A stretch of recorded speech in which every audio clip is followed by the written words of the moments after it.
Paubos na ang stock ng anti-rabies vaccine sa Caloocan sa dami ng mga nais magpabakuna sa mga animal bite center sa Luzon. Pagtitiyak naman ng City Health Officer, nag-request na sila ng dagdag na supply at hindi maapektuhan ng mga nasimulan ng mabakunahan. Nakatutok si Oscar Oida.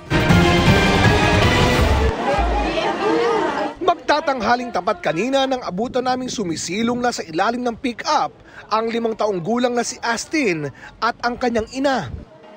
Ilan lamang sila sa nagtsatsagang pumila ngayon sa tapat ng Animal Bite and Treatment Center sa Calaanan, Caloocan. Maturukan lang ng pangontra sa rabies. Nakalmot po yung anak ko.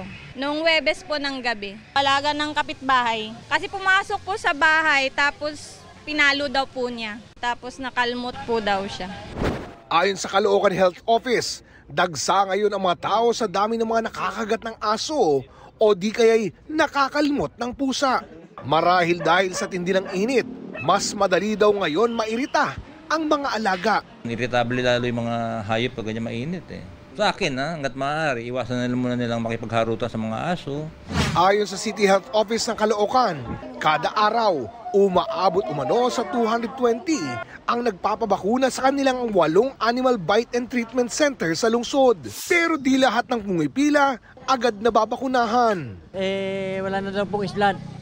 Balik na daw po ng umaga. Maaga pa. 35 lang daw po kinukuha sa isang araw. Sa ngayon kasi, ayon sa Caloocan Health Office, nasa alarming level na raw ang kanilang supply. Posibleng sa isang buwan, maubusan na raw sila.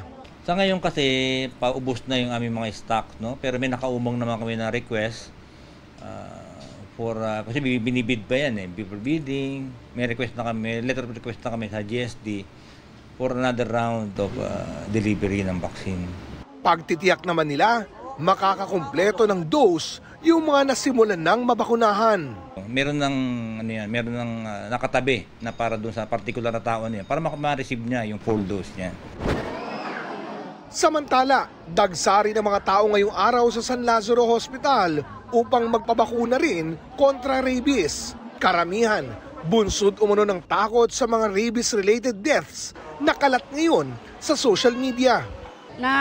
Nakalmot po ng pusa. Alaga ko po, natapakan ko po kasi yung buntot. Kaya po ako nakalmot. Napanood ko kasi yung hindi nagpa-second dose. Kaya natakot ho ako.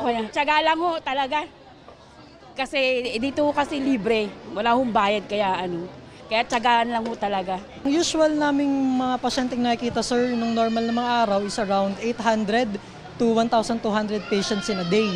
Pero nung nagsimula yung mga kwento ng rabies-related deaths sa ating community, nagsimula nung 1 linggo, nakatanggap kami ng hindi bababa sa 2,000 pasyente sa loob ng isang araw. Pinakamarami kahapon, nakakita kami ng 4,000 pasyente.